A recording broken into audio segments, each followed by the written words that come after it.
This is the 2014 Toyota Prius V, or Prius wagon, and this is the Model 2. Now, a couple friends of mine who happen to run the Gallup Journey magazine, who I do these videos in conjunction with, they both drive the current gen Prius hatchback, and they love them. In fact, I reviewed a current gen Prius hatchback back in 2011 when they came out. You can find that video here-ish, and it's got kind of a low view count, so go check it out. But nonetheless, let me tell you a little bit about this story. So one of those friends happened to stop by just a couple days ago when this was just sitting in my driveway, and he said, "Oh, cool, the Prius V." You know, I looked at him and I said, "You know, cool, the Prius V, well, why didn't you buy one? It seems like it would be perfect for you. You got a couple of kids, a couple of dogs, seems to make sense."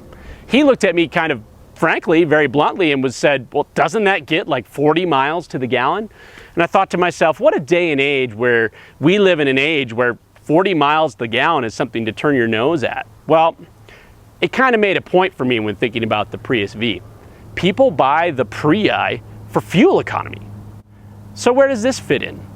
Is it simply a niche filler that Toyota created, realizing there was a very small slice of the consumer market whose needs weren't being exactly met, and they thought, we better create something to move a few more units? Or is there more to it than that? Does it have some of its own inherent goodness to it? Well, I'm Greg Kavanaugh with the Gallup Journey magazine, and this is my amateur car review channel, Gallup Journey Test Drives. And yes, I'm an amateur car reviewer, so take my opinions as such. But nonetheless, stick around for a little bit, and I'll see if I can answer that question for you.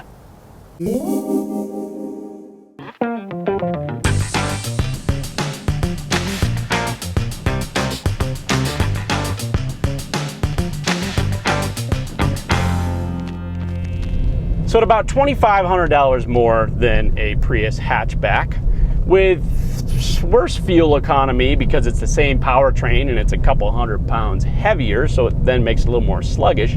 One would think that the Prius V is not that great of a vehicle, and it is just that, a niche vehicle. But I'm going to actually contend it's just the opposite, that it doesn't appeal to just a small sliver of people. And that's because this thing is a wagon.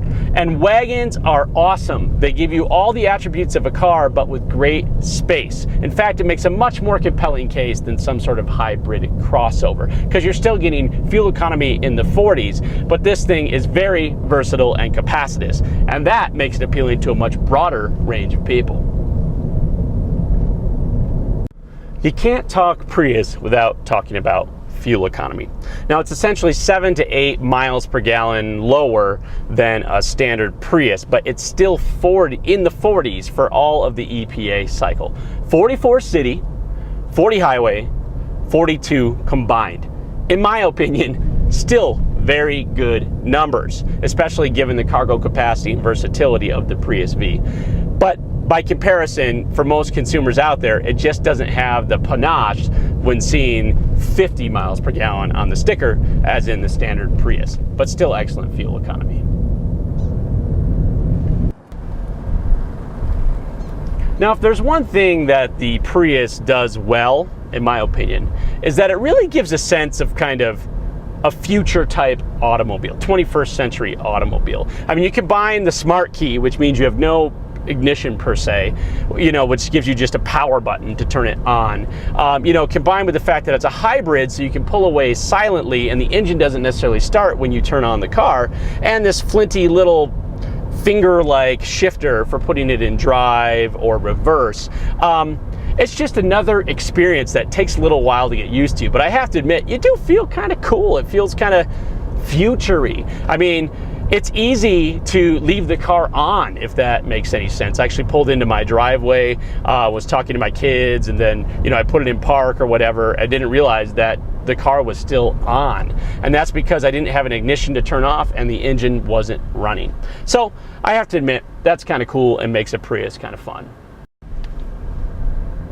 Now, the interior of the Prius V, particularly here in the front, is, I don't know, I guess you could call it a love it or hate it type of interior. I'm a little bit more of the latter. I don't like how the gauges for the dashboard are located in the center. I don't understand why I want to move my eyes farther away from where I'm looking on the road to see the speed and some of the other information in front of me. It doesn't make sense to me why that's in the middle.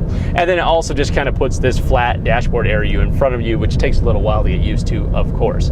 Now in the center here, in terms of infotainment and ergonomics for air conditioning and heating and so forth, it's very easy to reach. The center here has just one large knob that you use to navigate between temperature, your vent settings, floor, dashboard and so forth, your temperature and your fan settings. And it actually took me, I don't know, the better part of the first 10 minutes of the test drive to figure out how to turn the fan up versus changing the temperature. I kept hitting the auto button, trying to turn it off, until I realized it's actually like a little joystick, a little toggle switch. And once you get used to it, it works pretty well. You do have to take your eyes off the road though to see what it's set on before you begin to turn it. So I can't say that it's necessarily a better system. It is just different, which I think is what they want to kind of set it apart. Separate controls for fan and temperature would be just fine by me. Now there's a big area in front of the armrest here. It's very low. I mean, you could hold a big bag there. It gives you access to some of your connections for power and infotainment and stuff. And that's a nice little setup compared to the flying buttress style of the Prius, where you got to go underneath it to try and access that same spot. I think this is a better working system. Pretty good storage underneath the armrest here, which also holds the EV, Eco, and Power buttons as well. As a whole, very much functional. Design aesthetic is a question. The second row here on the Prius V is very well done. I just have to put it that way. It's comfortable. There's good storage here in the doors. It's completely flat. The floor is, so there's no center hump from a transmission or a drivetrain or anything. And then also the center seat is nice and flat, and basically it makes for 3 abreast here. Not too bad. Now, from my point of view as a father of 3, I really look at the second row, of course, for kid duties. The door opening, the door is nice and wide, opens very wide. It makes it easy to get kids in and out. I had no problems with my kids in their booster seats here. And in fact, it's wide enough where even with my kids in booster seats, I was able to slide in between them just to kind of test it. I had decent hip room and decent shoulder room. So it's actually a adequately wide car as well. Now, the back seat here is pretty versatile as well. They recline like a lot. I mean, you could definitely take a nap back here. They can, of course, go more bolt upright if need be for short-term cargo action. And they also move fore and aft to make more room in back if needed. Now, there's no third row, but you could see, I mean, if they came up this far, you could almost have access to a third row back there. Something to think about, Toyota. But nonetheless, A+ on the second row. Out here in the back, the rear end of the Prius V, it really begins to kick some butt. Pun intended. You guys know, if you've watched my car videos before, that practicality and pragmatism when it comes to vehicles is a big deal for me. Functionality and cargo space is one of the biggest factors for that, because more and more you get cars today that can carry people but with no room for their stuff. Now, the Prius V compared to the Prius on paper, the paper doesn't really necessarily, in my opinion, do it justice. At 21 cubic feet of cargo space in a regular Prius versus 34 here, it comes off as a significant difference. But when you actually look at the space, it seems just huge. It seems like it's more than double the amount of space. And I think that's because of how usable the space is. You can see it's a nice wide and tall opening, so you can get some very large objects in there. And then the actual cargo space itself is flat and squarish, rectangular, with no protrusion sticking in to mess up your cargo, and that makes it very, very much functional. Now, I brought my guitar here just to illustrate a point. You can get a guitar case across like this in a standard Prius. You'd probably have to lay it down because it comes down quite a bit farther with the hatchback style.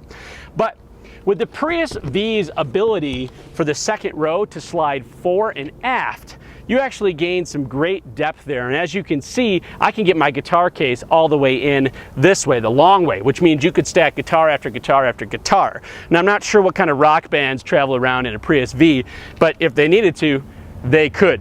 Now, oddly, when you slide those seats forward in the second row, it does leave kind of a valley between the load floor and the seats. I'm not sure why they designed it that way. In other vehicles like the Equinox, the shelf kind of folds down and covers over that space to keep stuff from falling in there, but I guess you could also use that as cargo space, stuff some stuff down there if you needed to.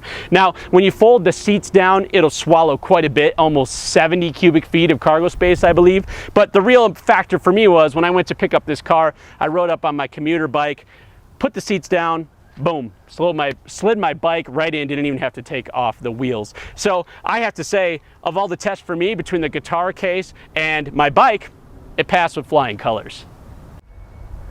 Down below here, you get, of course, the under cargo space storage area, which I have to admit, when you combine the fact that there's a spare tire under here and batteries, it's pretty impressive packaging on Toyota's part. But nonetheless, this has become fairly ubiquitous on every newer vehicle. But I just have to admit, it's a pretty deep, pretty useful storage area, even some more space over here on the sides underneath. And it's really easy to access, so it doesn't have to be long-term storage. You get, of course, this nice rug on the top that has this embossed Prius V for some kind of bling factor, but nonetheless, some added space there. A special thanks to the folks over at Amigo Toyota of Gallup, New Mexico. Check out their link in the description. Thanks for sticking with me till the end. I hope you found this helpful. Let me know in the comments below, and I'll do my best to interact with you on those. And of course, please like, please share, please subscribe. Every little bit helps. See you next time.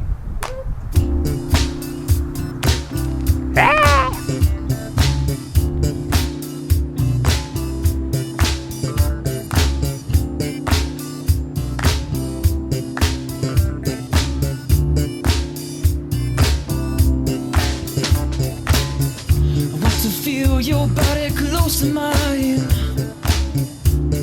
to know your every move. I see your warm skin glowing